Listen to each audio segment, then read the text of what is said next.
అందరికీ నమస్కారం అండి. ఈరోజు నేను మాట్లాడేది వ్యాక్సిన్స్ పైన. ముఖ్యంగా గవర్నమెంట్ హాస్పిటల్స్లో, గవర్నమెంట్ హెల్త్ సెంటర్స్లో ఇవ్వని వ్యాక్సిన్స్ గురించి మాట్లాడతాను.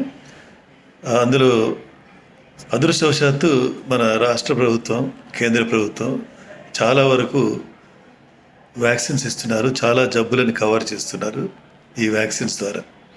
అయినప్పటికీ వివిధ కారణాల వల్ల కొన్ని ముఖ్యమైన వ్యాక్సిన్స్ ప్రభుత్వం ఇంకా స్టార్ట్ చేయలేకపోతుంది, ఇంకా మొదలు పెట్టలేకపోతుంది. ఆ జబ్బులు, దానికి సంబంధించిన వ్యాక్సిన్ గురించి మాట్లాడతాను. ముఖ్యంగా 3 జబ్బులు. ఒకటి ఫ్లూ జ్వరాలు, రెండవది టైఫాయిడ్ జ్వరం, మూడవది భవిష్యత్తులో గర్భకోశానికి లేదా మగ వారి జననేంద్రియాలు అనగా జెనిటల్స్కి వచ్చే ఇన్ఫెక్షన్స్ రాకుండా చూసే వ్యాక్సిన్స్ గురించి మాట్లాడతాను. ఫ్లూ వ్యాక్సిన్ మీ అందరికీ బాగా గుర్తుంది.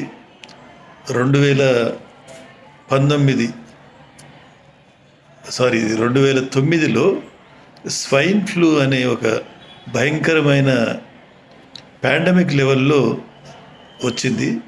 అప్పుడు చాలామంది కర్చీఫ్స్ కట్టుకొని మాస్కులు వేసుకొని తిరిగారు. అప్పుడు చాలామంది స్వైన్ ఫ్లూకి గురయ్యారు, చాలామంది ప్రాణాలు కోల్పోయాయి. సో స్వైన్ ఫ్లూ మరియు అటువంటి ఇతర ఫ్లూ జ్వరాలు అప్పటి నుండి ఇంకా కంటిన్యూ అవుతానే ఉన్నాయి. ముఖ్యంగా పిల్లల్లో ఇవి ఎక్కువగా చూస్తున్నాము. ప్లస్ మన హైదరాబాద్, తెలంగాణ ఈ ప్రాంతాల్లో ముఖ్యంగా వర్షాకాలం తర్వాత కొన్ని నెలలు, అంటే జూలై నుండి మొదలెట్టుకొని దాదాపు అక్టోబర్, నవంబర్ వరకు ఈ ఫ్లూ జ్వరాలు వస్తుంటాయి. ఫ్లూ జ్వరాలుతో జ్వరాలు రావటం, నీరసం, ఆకలి లేకపోవటం, కొంతకాలం డల్ అయిపోవటం జరుగుతుంటుంది. ఇవి కొన్ని ఫ్లూ జ్వరాలు రాకుండా ఫ్లూ వ్యాక్సిన్ ఉంది. అది పిల్లలకు తప్పకుండా వేయించండి. ముఖ్యంగా 6వ నెల నుండి మొదలుకొని 8 సంవత్సరాల వయసులో పిల్లలకు తప్పకుండా ప్రతి సంవత్సరం వేయిస్తే ఈ ఫ్లూ జ్వరాలను కొంతవరకు అరికట్టవచ్చు. ఇక రెండవది టైఫాయిడ్ జ్వరం. మీ అందరికీ తెలుసు, మన భారతదేశంలో టైఫాయిడ్ జ్వరాలు చాలా తరచుగా చూస్తాము. దీనికి ముఖ్య కారణాలు కలుషితమైన నీరు, అంటే మనిషి యొక్క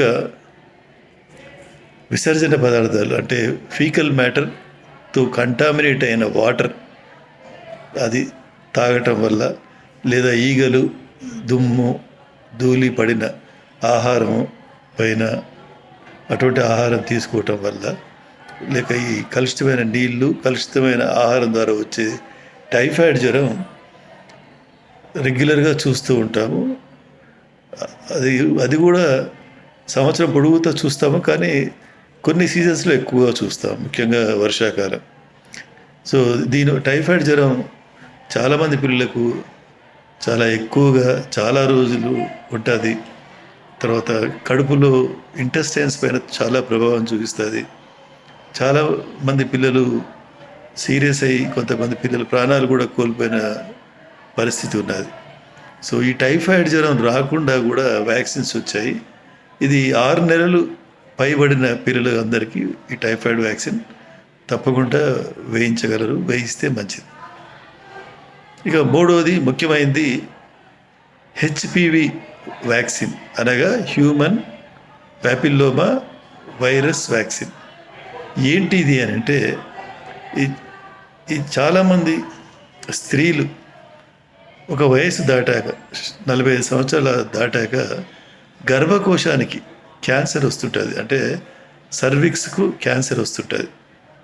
ఆ సర్వైకల్ క్యాన్సర్ ఎందుకు వస్తుందా అని వాళ్ళు పరీక్షలు చేస్తే 95% క్యాన్సర్ ఉన్న స్త్రీలలో ఈ హ్యూమన్ ప్యాపిల్లోమా వైరస్ అనేది కనిపించింది. సో దానితో శాస్త్రజ్ఞులు చెప్పేది ఏంటంటే, ఈ వైరస్ యొక్క ఇన్ఫెక్షన్ వల్లనే ఈ క్యాన్సర్స్ వస్తున్నాయి. కాబట్టి ఈ వైరస్ ఇన్ఫెక్షన్ రాకుండా చూడాలి. ఈ వైరస్ ఇన్ఫెక్షన్ ఎలా వస్తుంది? లైంగిక కలయికల ద్వారా, అంటే సెక్షువల్లీ ట్రాన్స్మిటెడ్ డిసీజెస్, అంటే గనోరియా, సిఫిలిస్, ఎయిడ్స్ లాంటిదే లైంగిక సంపర్కం వల్ల వచ్చే జబ్బు ఇది. కాబట్టి ఇది ముఖ్యంగా 9 సంవత్సరాలు పైబడిన అమ్మాయిలు, అట్లాగే వివాహం కాని స్త్రీలు ఈ వ్యాక్సిన్ తీసుకోవచ్చు. ముఖ్యంగా 9 సంవత్సరాలు పై పడిన పిల్లలు 14 సంవత్సరాల లోపు 2 డోసెస్ తీసుకోవాలి. 14 సంవత్సరాలు దాటిన పిల్లలు 3 డోసెస్ తీసుకుంటే వీళ్ళకి భవిష్యత్తులో ఆ వైరస్ ఇన్ఫెక్షన్ రాదు. ఆ వైరస్ ఇన్ఫెక్షన్ రాకపోతే క్యాన్సర్ వచ్చే ఛాన్సెస్ చాలా చాలా చాలా రేర్. ఈ వ్యాక్సిన్ అమ్మాయిలకి కాదు, అబ్బాయిలకు కూడా ఇవ్వాలి.